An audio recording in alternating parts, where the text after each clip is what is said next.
ದೇಶದೊಳಗೆ ಸಾಮೂಹಿಕ ಮದುವೆ ಪ್ರಾರಂಭ ಆಗಿದ್ದು ಗುಡ್ಡಾಪುರ ದಾನಮ್ಮನ ಮದುವೆಯನ್ನ ಮಾಡುವ ಸಂದರ್ಭದಲ್ಲಿ. ಗುಡ್ಡಾಪುರ ದಾನಮ್ಮನ ಹೆಸರು ಕೇಳಿರಲ್ಲ.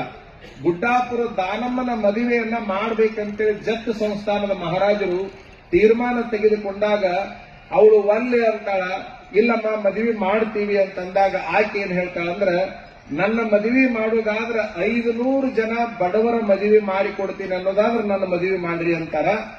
ಆಕೆಯ ಮದುವೆಯನ್ನ ಮಾಡಬೇಕನ್ನೋ ಸಲುವಾಗಿ 500 ಜನರ ಸಾಮೂಹಿಕ ಮದುವೆ ಮಾಡುವಂತ ಸಂದರ್ಭ 900 ವರ್ಷಗಳ ಹಿಂದೆ ನಡೀತು. ಅಲ್ಲಿಂದ ಸಾಮೂಹಿಕ ಮದುವೆಗಳನ್ನ ನಿರಂತರ ಮಾಡ್ಕೊಂತ ಬಂದವರು ಯಾರಂದ್ರೆ ಸೊಲ್ಲಾಪುರ ಸಿದ್ದರಾಮೇಶ್ವರರು.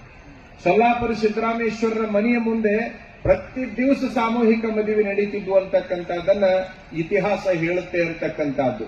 ಗುಡ್ಡಾಪುರ ದಾನಮ್ಮನಿಂದ ಪ್ರಾರಂಭಗೊಂಡು ಸಿದ್ದರಾಮೇಶ್ವರನಿಂದ ಬೆಳೆದಿರ್ತಕ್ಕಂಥ ಈ ಕಾರ್ಯಕ್ರಮ ಈಗಿರ್ತಕ್ಕಂಥ ಅಭಿನವ ಪುಂಡಲಿಂಗ ಮಹಾಸ್ವಾಮಿಗಳ ಕಾಲಕ್ಕೂ ಕೂಡ ಇದೇನು ಮುಂದುವರೆದೈತಲ್ಲ, ಇದು ಹೀಗೆ 1000 ವರ್ಷ ಮುಂದುವರಿತೈತಿ ಅಂತಕ್ಕಂಥದ್ದು. ಮದುವೆಯನ್ನ ಎಲ್ಲಿ ಆಗ್ಬೇಕು ಅಂತಂದ್ರೆ ಸಾಮೂಹಿಕ ಮದುವೆಯಾಗನ ಮದುವೆ ಆಗ್ಬೇಕು. ನೀವು ನಿಮ್ಮ ಮನೆ ಮುಂದೆ ಇಷ್ಟು ದೊಡ್ಡ ಪೆಂಡಾಲ್ ಹಾಕಿಸಿ ಮದುವೆ ಮಾಡಿದ್ರೆ ಇಷ್ಟು ಜನ ಬರೋದಿಲ್ಲ, ಇಷ್ಟು ಜನ ಸ್ವಾಮಿಗಳು ಬರೋದಿಲ್ಲ, ಇಷ್ಟು ಜನನೂ ಬರೋದಿಲ್ಲ, ಇಷ್ಟು ಜನ ಸ್ವಾಮಿಗಳು ಬರೋದಿಲ್ಲ. ಇಂತಹ ಒಂದು ಆದರ್ಶ ನಿಮ್ಮ ಮದುವೆಗೆ ಆಗ್ಲಿಕ್ಕೆ ಬೆಲೆ ಬರಲಿಕ್ಕೆ ಸಾಧ್ಯವೇ ಇಲ್ಲ. ನಿಮ್ ತಲೆಯಾಗಿರ್ಲಿ, ನಾ ಮನೆ ಮುಂದೆ ಪೆಂಡಾಲ್ ಹಾಕಿ ಜೋರು ಡಿಜೆ ಗೀಜೆ ತರಿಸಿ ಮದುವೆ ಆಗ್ಬೇಕಂತೇಳಿ ಕಲ್ಪನಾ ಮಾಡ್ಕೊಂತಿರ್ಲ, ಅದರಿಂದ ನಿಮಗೆ ಪೆಟ್ಟು ಬೀಳುತ್ತೆ ಹೊರತಾಗಿ ಚಲೋ ಆಗ್ಲಿಕ್ಕೆ ಸಾಧ್ಯನೇ ಇಲ್ಲ. ಯಾಕಂತಂದ್ರೆ ಆರ್ಥಿಕ ಹೊರೆ ಆ ಮನೆತನಕ್ಕೆ ಬಂದ ತೀರ್ತೈತಿ ಅಂತಕ್ಕಂಥದ್ದು.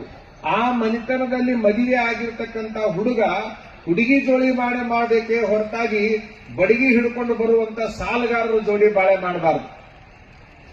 ಸಾಲ ಮಾಡಿ ಮದುವೆ ಆಗ್ತಾರೆ ಬಹಳ ಮಂದಿ, 3 ಬಡ್ಡಿ